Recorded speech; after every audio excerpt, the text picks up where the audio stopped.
Yan, isang magandang umaga mga kataktika. At ngayong araw na to, usapang sigarilyas naman tayo mga kataktika. Alam nyo ba na ang sigarilyas ay kilala sa pangalang wing bean sa Ingles? Isang uri ng halamang gulay.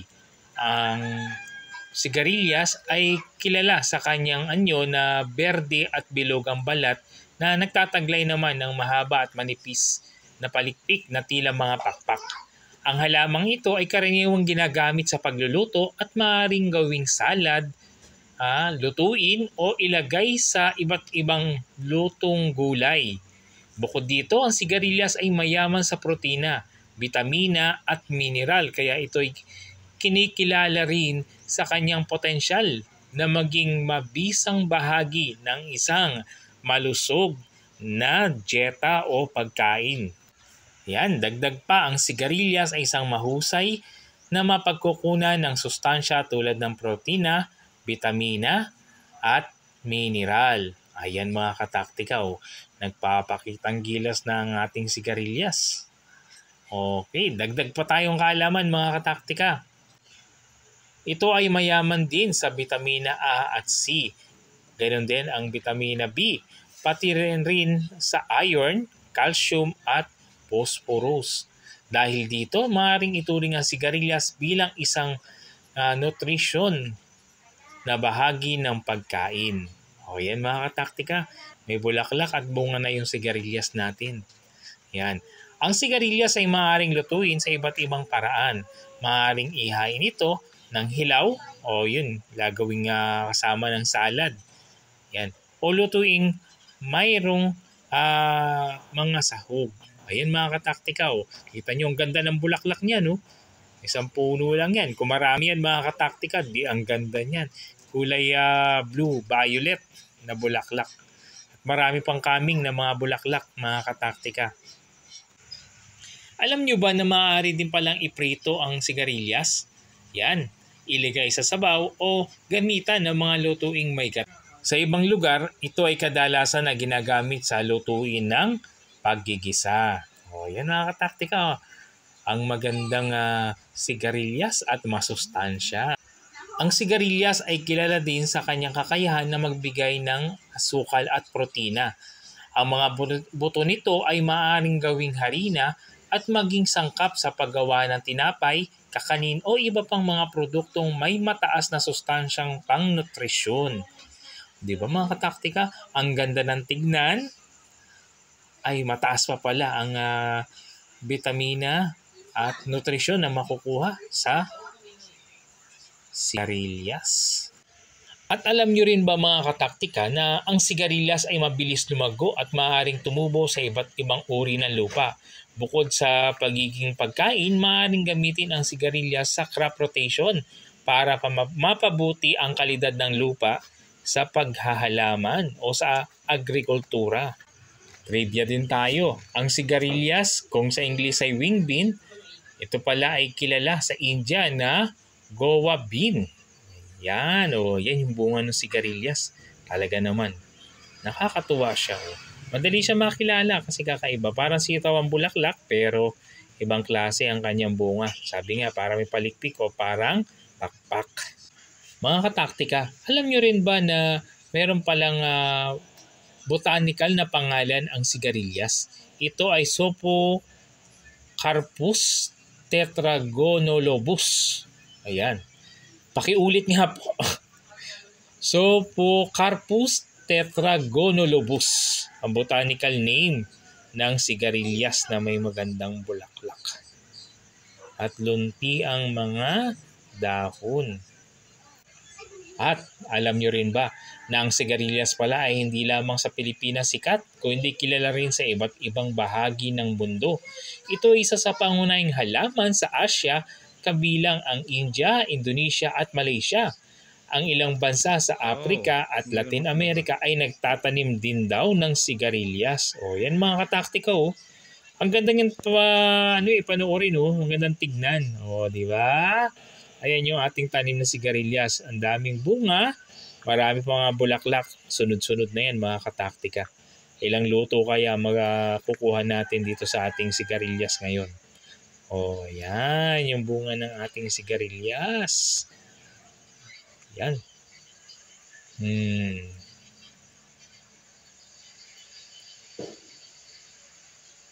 Nakita nyo kung gaano kaganda ang bunga at bulaklak ng sigarilyas at talagang masustansya rin. Mga kataktika, bukod sa bitamina at mineral, ang sigarilyas ay nagtataglay din ng amino acid tulad ng tryptophan na may mahalagang papel sa produksyon ng serotonin, isang neurotransmitter na nagpapabuti sa mood at nagpapasaya sa tao. O yan mga kataktika, tunghayan nyo ang tanim nating sigarilyas. May bunga at bulaklak, may lunti ang mga dahon. O yan, nakakatuwa rin. At mga kataktika, alam nyo rin ba sa ibang herbal na gamot, ang ilang bahagi pala ng sigarilyas ay pinapakita na nakakatulong sa medical na layunin tulad ng anti-inflammatory properties. Ang lupit talaga ng sigarilyas. Maganda ng bulaklak. Yan. Luntian ng kulay. At marami pa palang benepisyo. Ayan mga kataktiko. Sunod-sunod na ang bunga ni sigarilyas. At alam nyo rin ba mga kataktika na ang sigarilyas pala ay tinatanim hindi lamang para pagkain kung hindi maaari rin itong magsilbing pataba ng lupa dahil sa kakayahan nitong mag-ambag ng nitrogen sa lupa na makakatulong sa iba pang tanim sa paligid.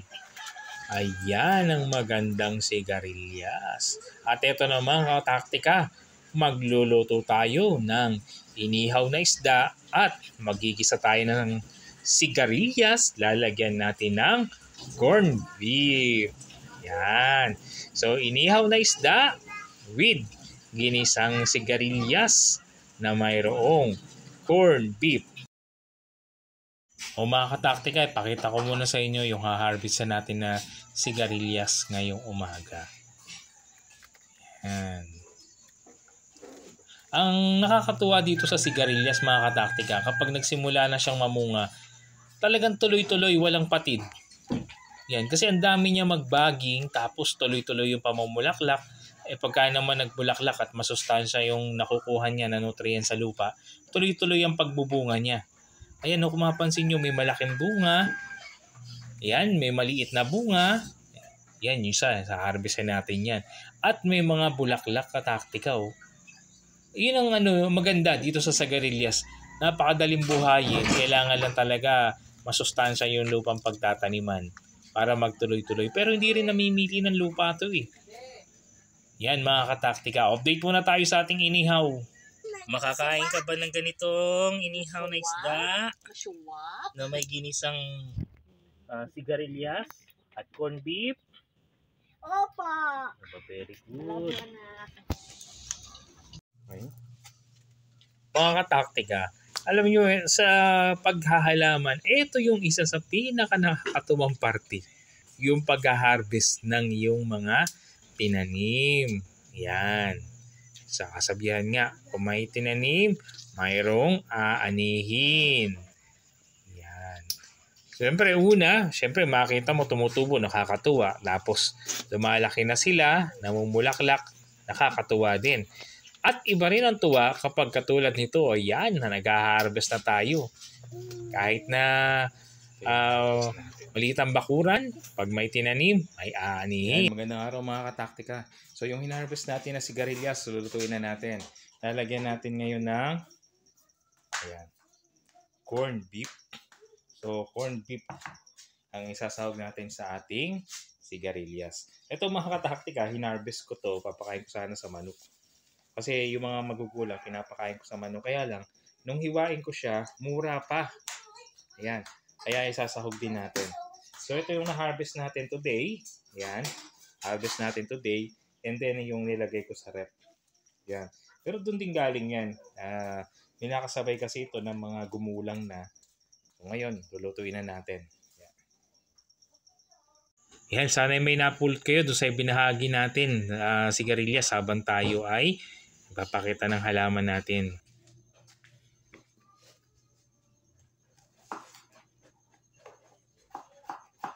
So, sibuyas tayo mga kataktika. Lagay lang natin ang maliliit.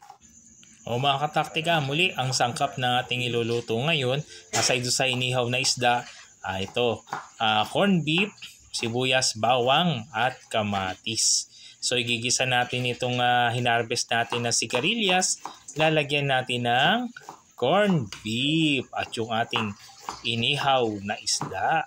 Yan mga kataktika, sana'y maibigan nyo itong ating ihahanda na ulam mula sa ating harvest sa ating bakuran. O yan mga kataktika, ang teknika pala dito, kailangan pino, halos yung hiwa ng sibuyas at bawang para makain ng mga bata. Dahil kung hindi, naku, pipiliin nila yan. Pero kapag pino, ang hiwa mo ng sibuyas at bawang, hindi na nila mapipili yan. Kasi pag humalo na yan sa sahog mo, sa corned beef,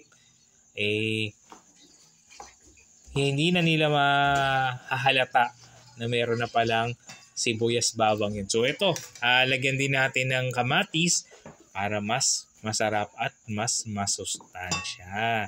Yan, kayo mga kataktika, ano ba ang inyong gustong luto o lutuin sa sigarilyas? Comment down below ha mga kataktika.